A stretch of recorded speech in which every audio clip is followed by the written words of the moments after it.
Fellow Singaporeans, the last year has been a year of progress for Singapore. We have much to be proud of in what we've accomplished and the qualities that define us as Singaporeans. This year, we have been a resilient nation. We survived a dengue outbreak, and then we survived the worst haze in our history.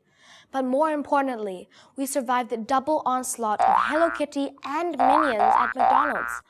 Singaporeans braved long lines, hot weather, and angry uncles to get their hands on little toys that are apparently worth $125,000 on eBay, but $5 each when you buy direct from China. This year, survey studies have concluded that Singaporeans are the most emotionless people in the world. I beg to differ. We might not express it on our faces, but Singaporeans care about the people around us. For example, when the haze hit a record high PSI of 401, individuals responded by going out on the streets and distributing N95 masks to the less fortunate. Another example, whenever a scandal hit the headlines this year, we made it a priority to buy the new paper and wan pao every day to get our daily updates. Some even made it a point to queue up for their front row seats at the courts every morning. One of the key issues raised by Singaporeans through the national conversation is the difficulty of raising a family in Singapore. A lot of parents complain about the high cost of childcare, the price of petrol to send their kids to school, the rise in ERP on the way to drop their children off for tuition.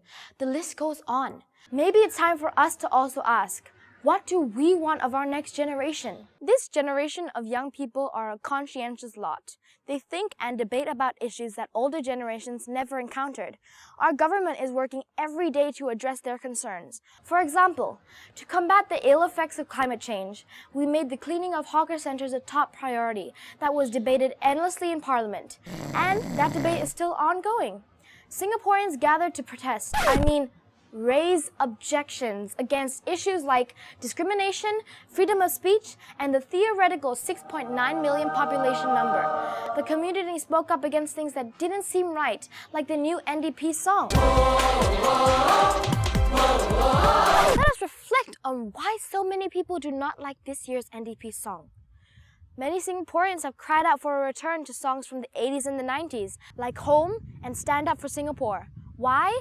Are Singaporeans afraid of change? Do we cling onto the familiar and forget that our forefathers were once an unfamiliar people in a foreign land? Let us learn to embrace the differences between people who are not like us.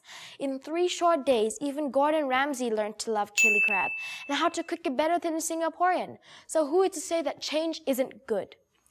This National Day, there are many reasons to be proud of our tiny island. I hope you find your own reason to be proud.